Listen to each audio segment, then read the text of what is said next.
Hola, hola a todos, bienvenidos a un podcast live más de la semana, conversaciones aduaneras, qué rico tenerlos aquí, bienvenidos a todos. Hoy vamos a tener una invitada súper especial, es la doctora María Paula Sánchez de la firma Pose Herrera Ruiz.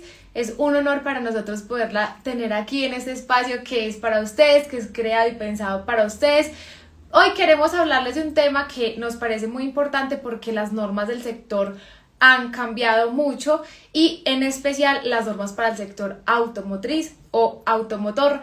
Y bueno, qué más que una de las mujeres más expertas en este tema desde el punto de vista aduanero para que nos dé todas sus indicaciones y nos cuente pues cómo han cambiado las condiciones y que ustedes puedan estar más conscientes de todo lo que está pasando. Así que bueno, le vamos a dar la bienvenida. Hola. Hola María, qué bueno tenerte aquí. Bueno, bienvenidísima a este espacio. De verdad que para nosotros es un gran honor contar contigo y tenerte aquí. De verdad que todos estamos esperándote en este espacio. Me han escrito muchísimo que te soñaban en podcast, conversaciones aduaneras y bueno, gracias a Dios te podemos tener hoy aquí. Hoy queremos que nos cuentes sobre el tema del sector automotor, pero antes de pasar por ese tema, de pronto hay personas que no tienen el honor de conocerte todavía, entonces cuéntanos un poquito sobre ti y bueno, ya pasamos al tema. Claro que sí, Manuela, no, y realmente elogios inmerecidos que me haces, muchas gracias. Te cuento un poquito de mí, bueno, yo soy María Paula Sánchez, soy socia del área de comercio exterior y aduanas de la firma de Pose Herrera Ruiz. Nuestra firma es una firma full service que tiene o atiende todas las áreas del derecho relacionadas con los negocios y con la empresa. Estamos ubicados en 3 ciudades, principalmente en Bogotá, pero también en Medellín. Yo opero desde Medellín, viajo mucho a Bogotá, pero opero desde Medellín y también en Barranquilla. No sé si quieres saber algo más, tú me preguntas. Ay, no, pues súper bien. A mí me gustaría que hablemos, pues al final, si quieres, nos cuentas un poquito más como de los servicios que ofrecen en la firma y especialmente en este tema del sector automotor que creo que es un tema que ha cambiado y evolucionado muchísimo, sobre todo estos últimos meses y que pues tu firma atiende, digamos que este tipo de sector también y cómo ha sido afectado. Entonces, pues como para poder darle inicio al podcast, me gustaría que nos contaras como la relevancia del sector automotor en Colombia, por qué es relevante este sector y por qué las personas deberían conocer su normatividad. Claro que sí, mira, y me parece muy importante esta pregunta porque nos pone un poquito en contexto de qué estamos hablando con el sector automotor.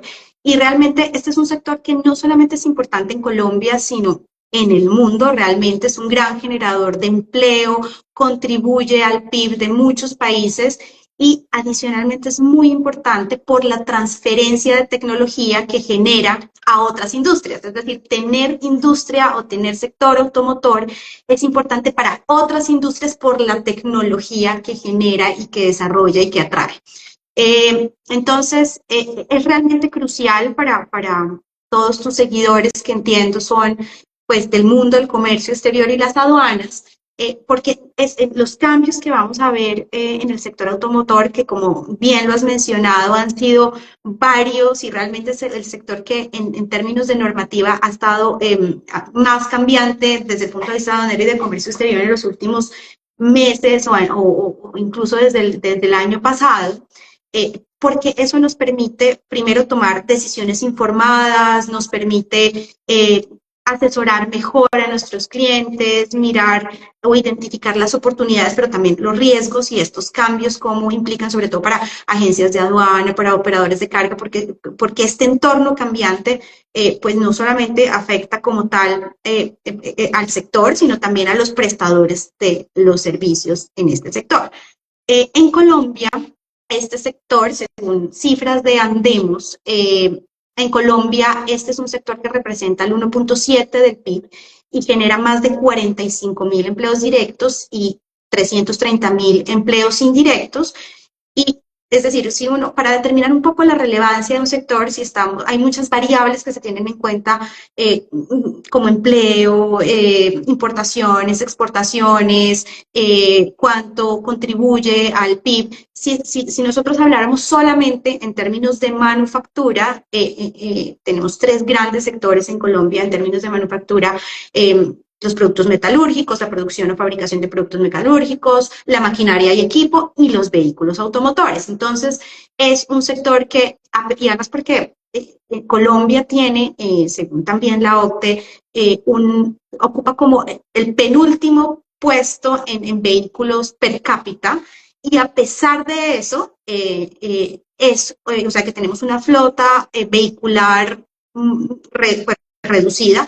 Es un sector muy relevante para nuestra economía. Incluso en términos de comercio exterior, vemos que las importaciones del sector equivalen aproximadamente al 8.5% del total de las importaciones del país.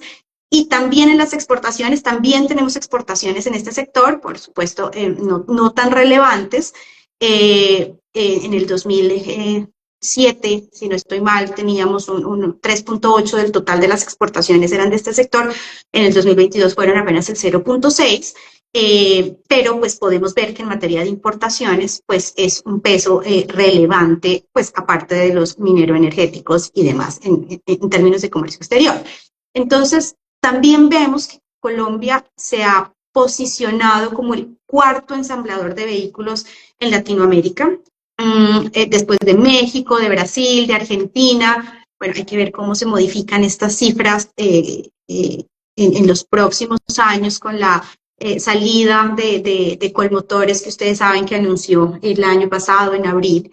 Entonces, como lo mencionabas, el sector automotor es uno de los que hoy en día tiene más relevancia. El gobierno quiere impulsar este sector, sobre todo para la fabricación de vehículos, y por eso es importante conocer los cambios, pero también los incentivos que tiene este sector, porque si nosotros nos vemos, por ejemplo, los vehículos eléctricos, netamente eléctricos, estos vehículos, por ejemplo, tuvieron un crecimiento del 276% en el 2024 respecto al 2023, y gran parte de ese incremento se dio por los incentivos gubernamentales que se dieron los vehículos eléctricos, y por supuesto también por el creciente interés de los consumidores en reducir la huella ambiental. La industria es gigante, o sea, el sector representa demasiado, o sea, yo no había dimensionado todo lo que representa ese sector para nuestro país y lo importante que es justamente ahora, con el tema de que el nearshoring se está volviendo como tan de moda. Creo que es fundamental que empecemos a mirar hacia ese lado para que nuestro país se vuelva como un aliado estratégico de las empresas que fabrican, para que acá se ensamblen y que esa industria crezca un montón. Cuéntanos ese marco regulatorio, si es, digamos, cuál es el actual y qué cambios tuvo en estos últimos meses, para que las personas puedan entender un poquito y también verificar si esto es algo que puede ser un riesgo país o más bien una oportunidad de hacer nearshoring. Sí, mira, Manu, que de hecho, antes de pasar a esta pregunta, el sector automotor comprende los fabricantes de vehículos y los ensambladoras, de partes, también de autopartes, los importadores, los concesionarios, el comercio de estos vehículos y todos los servicios, además, que giran alrededor de este sector. Talleres, aseguradoras. Entonces imagínate pues que este es un sector realmente que además se expande, es muy relevante. Bueno, entonces respecto al marco regulatorio, pues realmente no vamos a entrar en el detalle del marco regulatorio, porque este sector particularmente es un sector que está sobre regulado. De hecho, esa es una de las grandes barreras o de los grandes problemas que tiene este sector. Es un sector muy regulado. Y pues realmente cuando tenemos sectores tan altamente o intensamente regulados, pues estos cambios de los que ahorita vamos a hablar son muy costosos, ¿sí? Porque ya tienes procesos establecidos, ya tienes inversiones realizadas y recursos comprometidos, entonces esos cambios son muy, muy costosos y muy difíciles de implementar. De hecho, en un estudio que hicimos en la oficina el año pasado y antepasado, hicimos un estudio de este sector y, y mirando las regulaciones que tenían, estudiando las regulaciones, vimos que tenía como mínimo 45 regulaciones diferentes. Un sector, y pues con toda la complejidad de una regulación, y eso sin contar, o sea, contando leyes, decretos, resoluciones, no contando acuerdos comerciales, sino solamente pues este tipo de normas. Y estas regulaciones adicionalmente son expedidas por diferentes autoridades. Entonces tenemos desde pues leyes del Congreso de la República, tenemos también regulaciones emitidas por presidente, por Ministerio de Ambiente, Ministerio de Comercio, Ministerio de Minas y Energía, Ministerio de Transporte, Agencia Nacional de Vías de Seguridad Vial, por la DIAN. Entonces es una regulación que es muy dispersa, muy amplia y que realmente constituye unas barreras de entrada pues, al sector. Entonces, por supuesto, este es un sector que tiene un exceso de normativa aplicable. Yo creo que todos los que hemos trabajado en este tema en comercio exterior y las agencias sabemos que los vehículos y la importación de vehículos de autopartes son de lo más complejo, de lo que más tiene vistos buenos, de lo que más tiene requisitos. Y pues realmente esto es un poco una restricción a la libre competencia por todos estos costos que implica el cumplimiento de la normativa. Es muy costoso cumplir esta normativa y cada uno de sus trámites, requisitos, certificaciones, inversiones que se deben realizar pues, para poder participar en esta industria.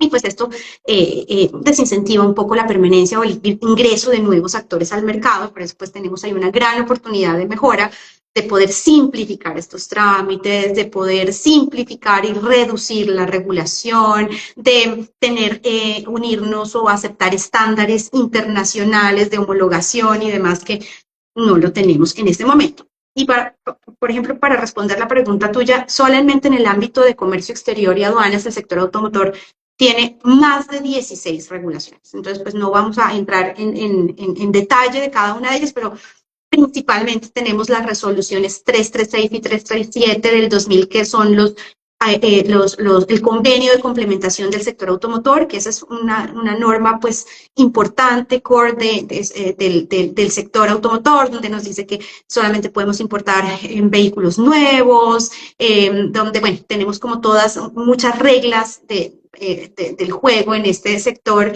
Tenemos también todos los reglamentos técnicos que aplican para este sector, tenemos también la obligación que muchos conocen de solicitar el certificado de emisiones de prueba dinámica, el procedimiento para entrar al Profia, del que si quieres hablamos ahorita en un ratico. Bueno, y en general, si quieres yo después te puedo mandar la lista porque no podemos entrar ahorita en el detalle. Sí. No, eso que tú decías ahorita es algo que ha causado demasiada conmoción. La prueba de emisiones dinámicas está, o sea, todo el mundo está loco con eso porque la ANLA tiene unos conceptos, y los importadores y las agencias de aduanas como que no han coordinado muy bien el tema. Entonces, qué bueno que nos contaras un poco sobre ese cambio que tuvieron en ese punto en específico para que las personas puedan ver qué es lo que tienen que hacer al momento de importar cualquier tipo de automotor. A ver, realmente, de lo último que ha pasado para el sector automotor, sin contar nada que tenga que ver pues con opiniones consultivas o conceptos y demás, porque si no se nos hace pues infinito, pero solamente repitiéndonos como a las normas que están vigentes o que están en proceso, pues ya fueron publicados sus proyectos de normas. En el último año y en el último mes tenemos por lo menos 6, que eso, y todos relevantes, que eso es mucho para un sector. Entonces, miremos, por ejemplo, cuáles son. Empezando desde la política de comercio exterior, es decir, de la política relacionada con este sector en el gobierno. Entonces, esta política o estos, sí, la vemos un poco en el Plan Nacional de Desarrollo, en los COMPES, y lo que vemos es un cambio realmente de perspectiva respecto a de dónde se debería enfocar el sector, y está muy enfocada en que Colombia en este momento, o el objetivo que tenemos en cuanto a política pública es migrar de una economía extractivista a una economía más sostenible y amigable con el medio ambiente, ¿cierto? Entonces, esto permea todo, ¿sí? Esto permea todo. Y en cuanto al sector automotor, realmente los esfuerzos los hemos visto mucho más enfocados en volvernos unos productores o ensambladores de vehículos en el país. Es decir, los incentivos están migrando para allá, lo cual esto es palabras mayores, porque realmente es muy difícil volvernos unos productores de vehículos, unos ensambladores de vehículos o autopartes, pero esa es un poco el cambio que vemos, que es un cambio fundamental en para dónde debería ir este sector, y entonces todas las normas que vemos que empiezan a salir, los proyectos de normas están enfocados en cumplir ese objetivo. Entonces, eso por el lado como de política pública. Primero, pero segundo, por el lado de acuerdos internacionales, pues ustedes saben que en términos generales, los acuerdos internacionales, una vez ya firmados, en vigencia, ratificados, pues no tienen tantos cambios, ¿sí? Es decir, son normas que realmente se incorporan a nuestro tráfico jurídico y que no tienen muchos cambios, pero en este caso tenemos un gran cambio, que eso pasó el año pasado, y es en cuanto al memorando de entendimiento del sector automotor.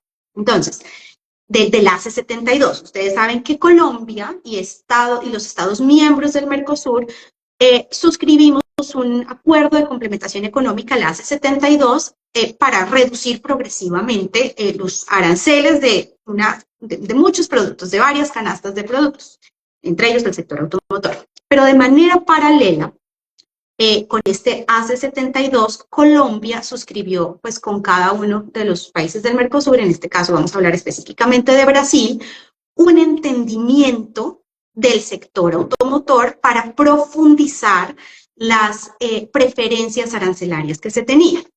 Entonces, este entendimiento establece que las preferencias arancelarias, el entendimiento establece unas preferencias arancelarias del 100% para las importaciones de determinados vehículos que cumplan con un contenido de valor regional, ¿cierto?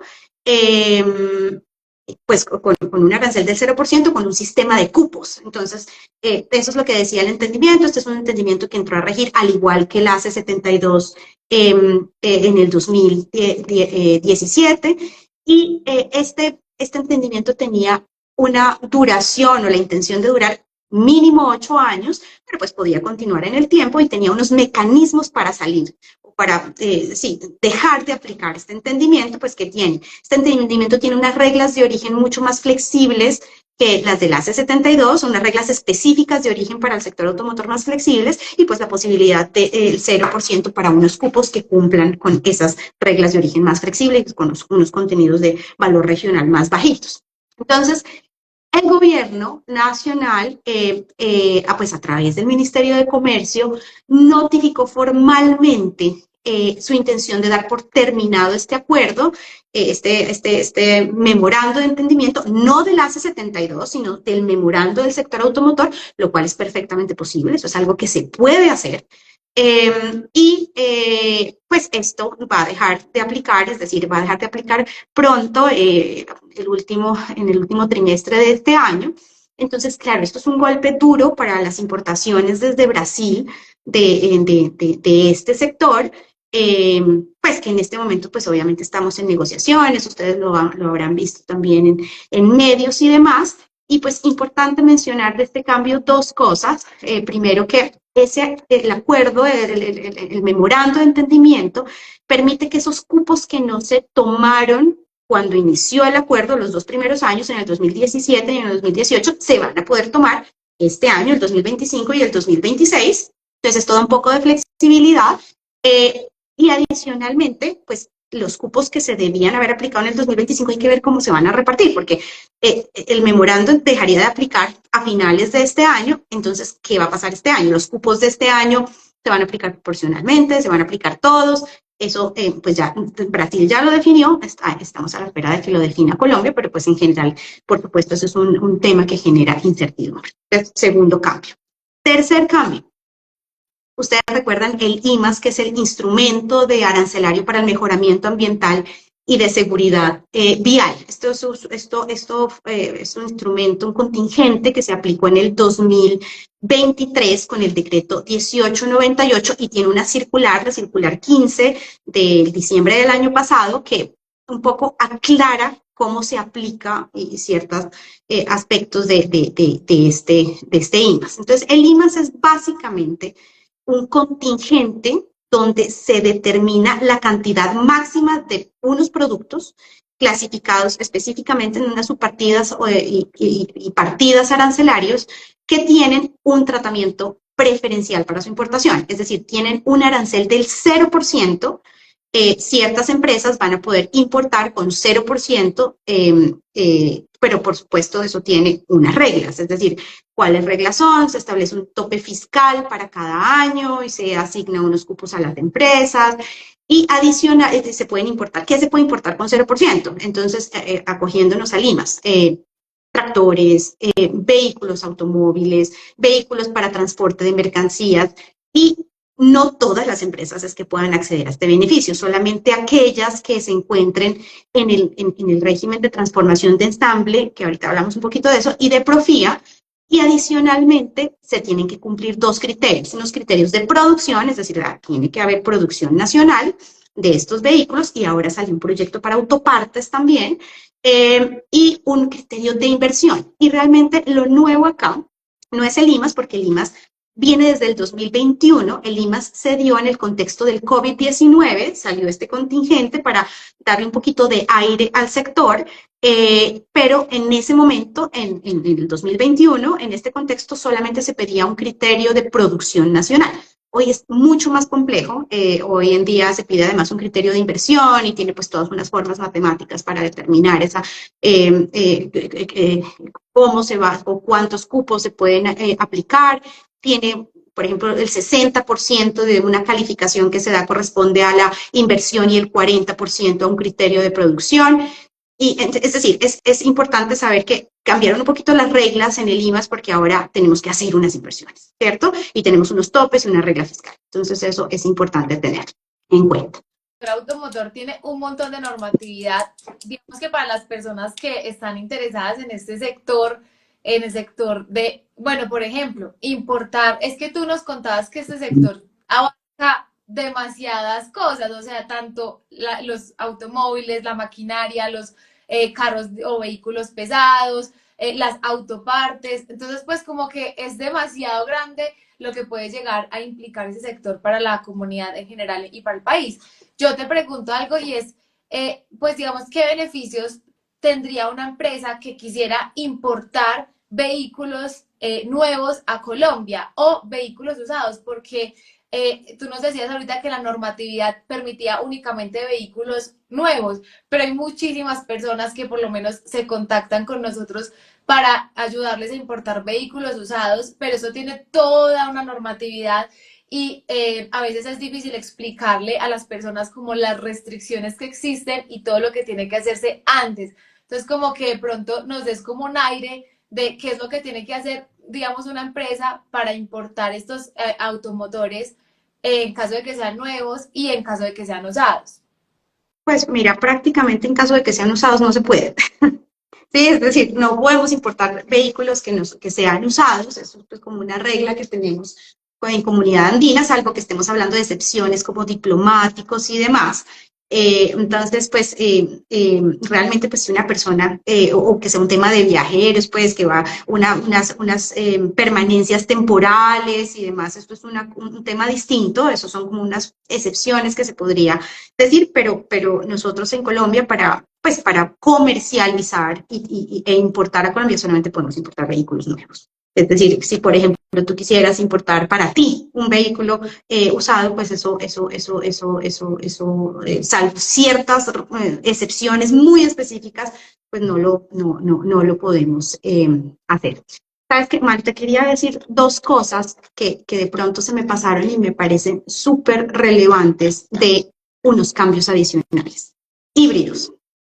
Teníamos antes, bueno, en híbridos tenemos algo importante y es que la tarifa de IVA de los híbridos en este momento y para los eléctricos también es del 5%, a diferencia del 19% que es la tarifa general, sigue aplicando, pero pues tenemos el riesgo de las reformas tributarias. Ustedes saben que en la reforma tributaria pasada trataron de subirle el IVA a los vehículos híbridos, finalmente no pasó, pero es algo que debe quedar en el radar porque esto es algo que pues nos impactaría a todos los consumidores de vehículos híbridos, pasar pues de un 5 a un 19. Seguimos con el 5, no pasó en la reforma tributaria pasada, pero pues hay que tenerlo en el radar.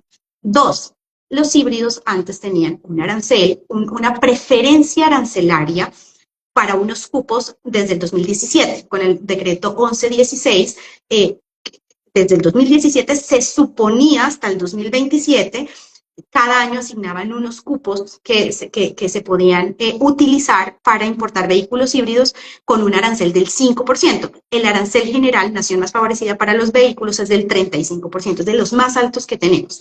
Y pues para los híbridos con unos cupos y para los eléctricos era del 5%. Esto también cambió, y eso es muy relevante, cambió en diciembre del año pasado, con el decreto 1550 del 2024, se eliminaron los cupos para los vehículos eléctricos. Entonces, pues, por supuesto, eso fue también un gran golpe para las empresas, sobre todo las que no operan bajo TLC, sino que vienen de Asia, de países que no tenemos TLC, porque ya no pueden aplicar a ese cupo del 5%, que pues todos pensábamos que iba a ser hasta el 2027, según la norma original. El diciembre del año pasado lo quitaron, derogaron ese decreto, pero esto realmente solamente afectó a los vehículos híbridos porque los eléctricos en este momento tienen una tarifa de nación más favorecida del 0%. Y otro cambio relevante, muy relevante, que yo me imagino que muchos están, porque creo que hay posibilidad de hacer comentarios hasta mañana, es un proyecto de norma donde se propone modificar el arancel, el gobierno lo publicó, para modificar el arancel de vehículos y partes. Ese es el más relevante que creo que podemos tener en este momento, el cambio más relevante para vehículos y partes, con el fin de fortalecer y proteger a la industria automotriz. Y entonces, ¿cómo propone el gobierno que funcione? Con un incremento escalonado de los aranceles nación más favorecida, es decir, a cualquier tercer país, dependiendo del tipo de tecnología. Entonces, entre menos emisiones generen, tiene menos arancel, y así progresivamente. Y hoy, para esto es importante tener en cuenta que se debe respetar, y el mismo proyecto de decreto lo menciona, se debe respetar pues, los compromisos internacionales y los TLCs que tenemos. ¿Qué quiere decir eso? Que tenemos que respetar, uno, las concesiones arancelarias acordadas en el marco de la OMC. Todos los países al momento de ingresar a la OMC nos comprometimos a unos topes máximos, a unos aranceles consolidados. No podemos superar esos aranceles consolidados, ¿cierto? Entonces tenemos que estar dentro de los topos. Ustedes recuerdan el caso del sector textil, que lo subieron al 40 y era consistente con OMC porque nuestro compromiso era no más del 40 para textiles. Entonces, tiene que ser, son escalas, entonces todos tienen que ser consistentes con los topes a los que nos comprometimos a la OMC, y adicionalmente no afecta tratados de libre comercio. Es decir, no podemos tocar tratados de libre comercio donde tengamos preferencias arancelarias para el sector automotor específicamente. Y adicionalmente, este decreto tiene una cosa que además no habíamos visto antes, y es que hay unos productos que tienen un asterisco. ¿Sí? En ese decreto están tractores, vehículos en general, muchos del sector automotor, y partes, también llantas y demás del sector automotor, y se pueden incrementar esos aranceles. Entonces ahí tenemos los aranceles que van a aplicar, que suben considerablemente a lo que tenemos hoy en día. Es decir, esto quiere decir que si esto entra en vigencia, que muy probablemente va a ser así, pues esto va a implicar que todos los carros que sean originarios de países que no tengamos TLC van a subir de precio porque van a tener pues unos aranceles más altos de los que tenemos en este momento. Bueno, para algunos casos baja un poco, sí, por ejemplo, para los híbridos baja un poco, pero pues en general la idea de la norma son unos incrementos a los aranceles para proteger la industria nacional o para crear más industria nacional realmente, y hay unas subpartidas que tienen unos asteriscos. Entonces, si tiene un asterisco, se puede subir 5% más de lo que dice el decreto. Y si tiene dos asteriscos, puede subir 10% más de lo que la lista que nos está dando el decreto, y pues obviamente esto depende de criterios de producción nacional, de abastecimiento del mercado y demás, que eso tampoco lo habíamos visto antes. Entonces, súper importante ese decreto tiene comentarios hasta mañana, 30 de enero, me imagino pues ya que todos los del sector ya hemos por supuesto hecho los comentarios, pero es hasta mañana pues el plazo. Te quería... Perdón, ahí te interrumpo, pero o sea que las personas, digamos, naturales que quisieran comprar vehículos, si esta propuesta pasa, tenemos que tener claro que los precios de los carros que no son híbridos van a subir, mientras que pues va a ser un incentivo también comprar carros híbridos o 100% eléctricos. Sí, Digamos que eso. sí, Simón, sí, realmente sí, pero adicionalmente también se van a respetar los TLCs. Entonces, nosotros tenemos TLCs pues, con 18 países, la mayoría tenemos el sector automotor contemplado, entonces, pues los vehículos que se fabriquen o se ensamblen y que cumplan reglas de origen y que sean originarios de la Unión Europea, de Estados Unidos, de los países del Mercosur, de la CAN, pues van a seguir con sus mismas preferencias arancelarias. Entonces, esto realmente aplica un poco más para los países asiáticos, sobre todo, con los cuales no tenemos TLC, porque, como les digo, este decreto respeta los acuerdos internacionales como debe ser, es decir, el gobierno está en todo su derecho, como todos los gobiernos, de poder subir los aranceles nación más favorecida hasta el tope del arancel consolidado. No puede ser más que eso, porque esos son los compromisos que tenemos internacionales en materia de la OMC. Pero en este caso, pues es consistente con OMC siempre y cuando se respeten acuerdos internacionales. Esto no quiere decir pues que sea lo más favorable, por supuesto esto afecta al consumidor y demás, y por eso y sobre todo porque también es para autopartes, no solamente para vehículos. O sea, los repuestos en este caso. Varios están en esa lista. Ok, y las personas donde pudieran encontrar este proyecto para poderle hacer comentarios. Está colgado en la página del Ministerio de Comercio. Ahí lo pueden conseguir en normativa, se van a nuevos proyectos de norma y ahí está muy arriba. En la lista lo pueden mirar. Y ahí está el link para poder comentar y las instrucciones y demás. Una pregunta, ya como para ir cerrando este tema. Hay personas naturales que quisieran importar vehículos nuevos, ¿cierto? Para uso personal. Una de las preguntas que nos hacían antes de empezar el live era, bueno, ¿puedo importar o tengo que hacerlo a través de un concesionario? Porque creo que hay mucha falta de información en ese tema. Mira, se puede importar, pero es muy difícil. Es decir, esto, pues que una persona natural importe un vehículo, realmente le toca a través de una agencia de aduanas. Es decir, esto tiene demasiados requisitos por cumplir, muchos vistos buenos. Entonces, pues realmente en la práctica, pues ustedes saben que pues cualquier persona podría importar pues, los productos en general, cualquiera que sea, pero particularmente los vehículos son unos de los que necesitan un apoyo. Necesitan un apoyo de una agencia de aduanas que sepa hacer estos trámites y cumplir todos los vistos buenos, todos los requisitos, porque como te digo, o sea, estamos hablando de 45 regulaciones, imagínate. Todas esas se tienen que cumplir. Entonces, realmente no es un tema, es un tema realmente más de la práctica, más que de la realidad en la norma.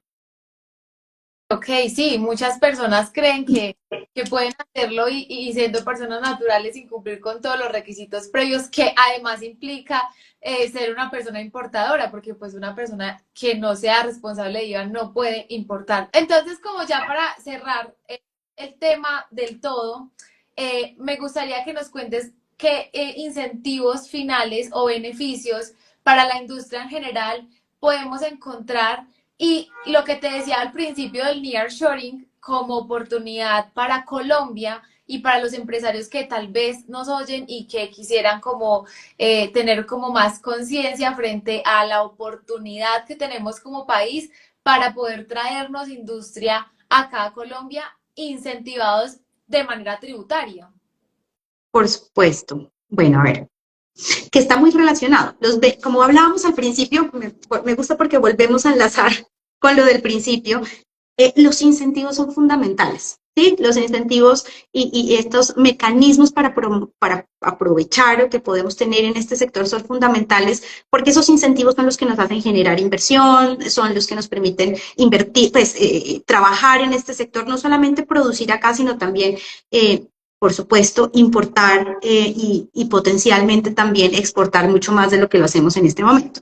¿Cuáles son los principales beneficios que tiene? Ya hablamos realmente del tema del IVA, del 5% para los vehículos eléctricos y demás. Ya vimos que hay ciertos vehículos como los eléctricos que están al 0%, que los híbridos, pues ya no tenemos ese incentivo del arancel, pero tenemos el nuevo decreto que va a bajar un poco el arancel para los híbridos. Pero en otros como mecanismos de comercio exterior o de aduanas que tiene este sector está principalmente las zonas francas. Bueno, hay varios, pero zonas francas. Las zonas francas son un gran aliado del sector automotor, no solamente para la producción y ensamble de vehículos y también de autopartes, sino también para la importación, ¿sí? Para la misma importación es muy usado este mecanismo. Ustedes saben que las zonas francas son zonas geográficas delimitadas dentro del TAN, del territorio aduanero nacional, que tienen un régimen especial en materia tributario, de aduanas y de comercio exterior. Actualmente hay más de 1.000 empresas como usuarios calificados de zona franca, generan 50 billones de pesos en inversión, casi 170.000 empleos directos. Bueno, ¿cuáles son los beneficios de las zonas francas? Pues para los usuarios calificados, sobre todo para el ensamble y las partes.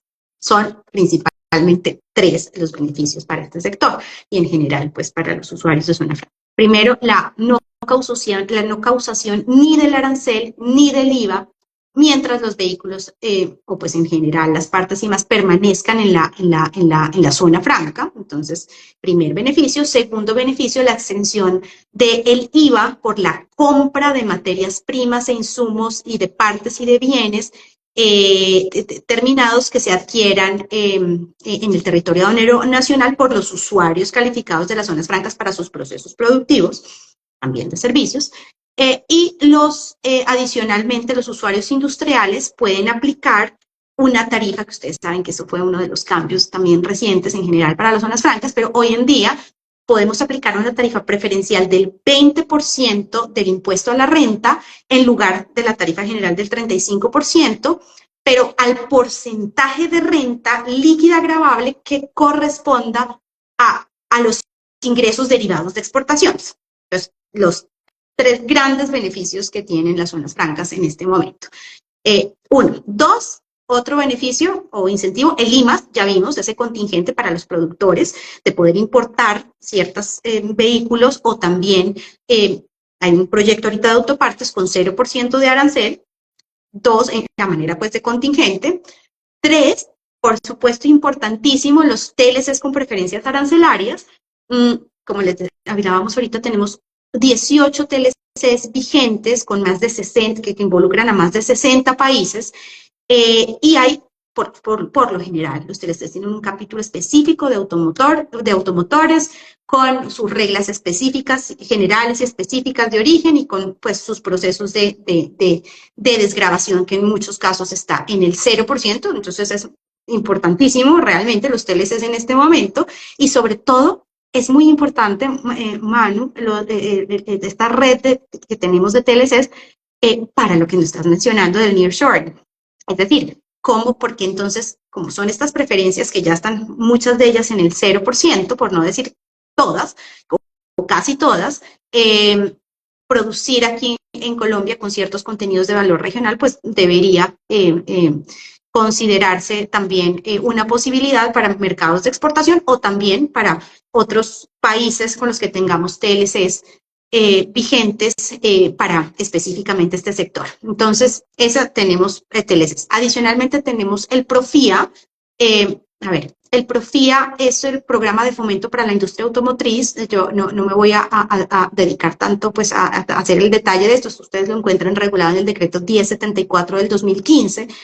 Y realmente es un programa que autoriza importar con franquicia o con exoneración de derechos de aduanas ciertas mercancías o bienes que, en unas partidas muy específicas que tiene este decreto, de vehículos o de partes para la venta en el mercado nacional o en el mercado extranjero. Entonces, esto se debe solicitar ante el Ministerio de Comercio y también tiene pues una regulación, otra regulación que es el decreto 1122 desde el 2019. Entonces, PROFIA. Adicionalmente, tenemos, PROFIA es compatible con zonas francas, es decir, no puede la misma persona aplicar los dos, pero sí puede una persona que tiene PROFIA importar de zona franca. Entonces, esto también se podría hacer. Y tenemos también los depósitos de transformación y ensamble, esta modalidad que ustedes conocen, son unos depósitos habilitados en lugares tienen mercancía en control aduanero. Estos son depósitos privados y son estos lugares donde se habilitan para el almacenamiento de mercancías que van a ser sometidas a la modalidad de transformación y ensamble, que también es muy usada para la industria automotriz o PROFIA. Uno se usa o PROFIA o esta modalidad, cualquiera de las dos, y para acceder a hacer un depósito de esta naturaleza y a la modalidad de importación para transformación y ensamble se necesita pues cumplir con varios requisitos. La industria debe tener un depósito privado para la transformación y ensamble que se debe habilitar en la DIAN, tener pues una logística autorizada para esta transformación en la cual se suspenden los tributos aduaneros mientras permanezca en esta modalidad. Y pues toda la transformación se debe hacer en estos depósitos. Eso está regulado en el 1165, en el artículo 252. Esos son, en términos generales, los beneficios que tenemos para el régimen en general, para el sector automotor. Creo que no se me está escapando ninguno, pero pues yo creo que son los principales, porque realmente comercializadoras internacionales no usamos tanto para este sector, porque pues tampoco es que exportemos tanto, Plan Vallejo también tampoco es tanto, entonces realmente pensaría que esos son los principales. Súper.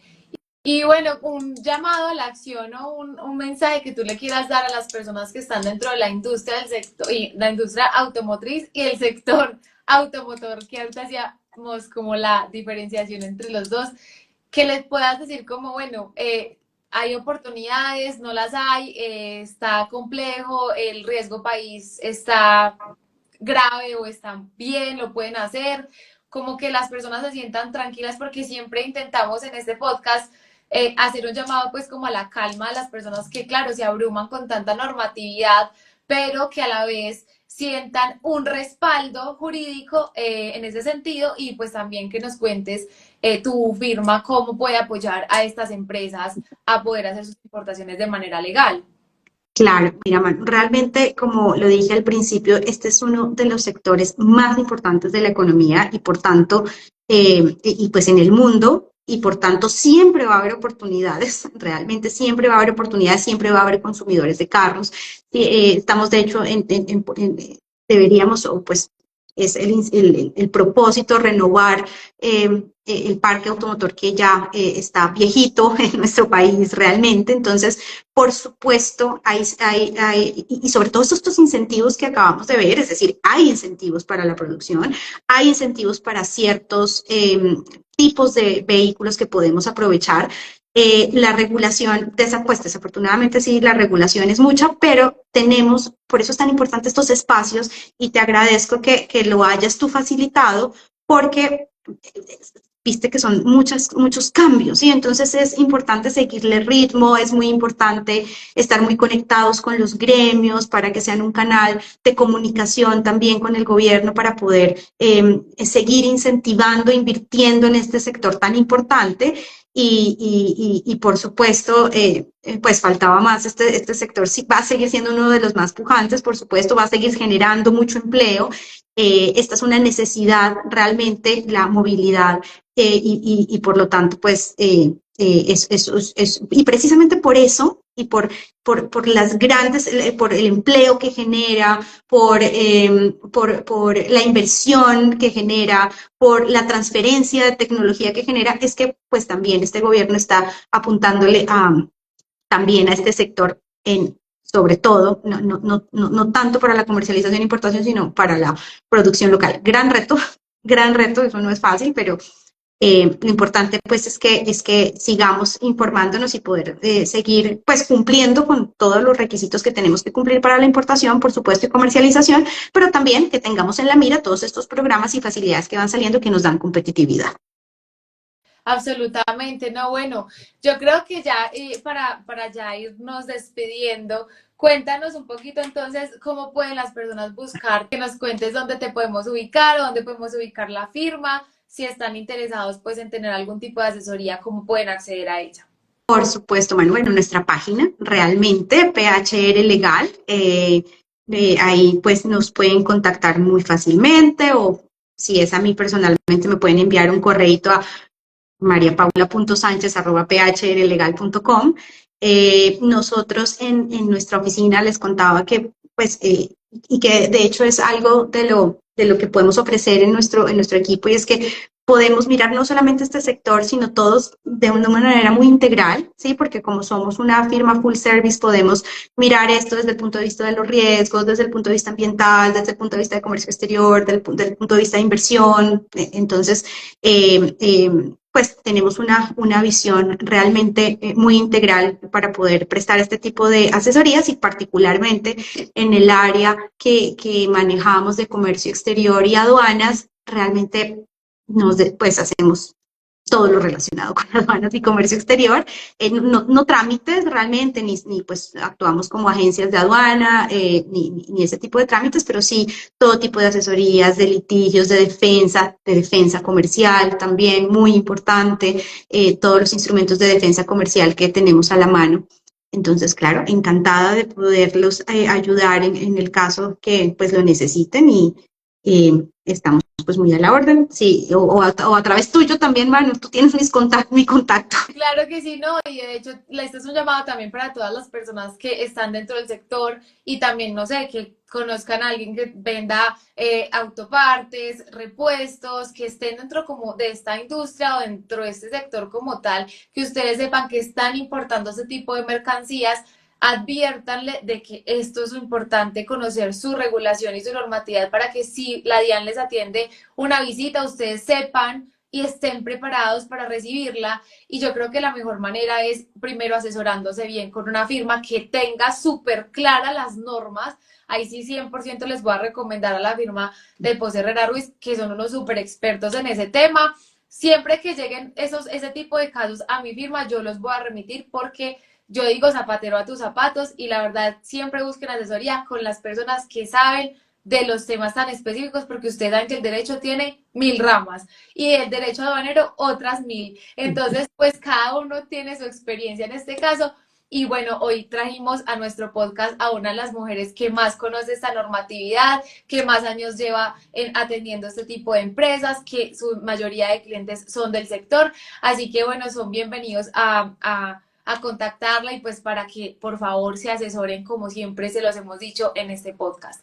Entonces, bueno, María, muchísimas gracias, de verdad te agradezco demasiado por este espacio que nos regalaste para las personas del podcast, para las personas que nos oyen y para las personas que nos ven en la grabación que subimos a Spotify y a YouTube. Nos vemos entonces para la próxima semana con un invitado súper especial que les tenemos también.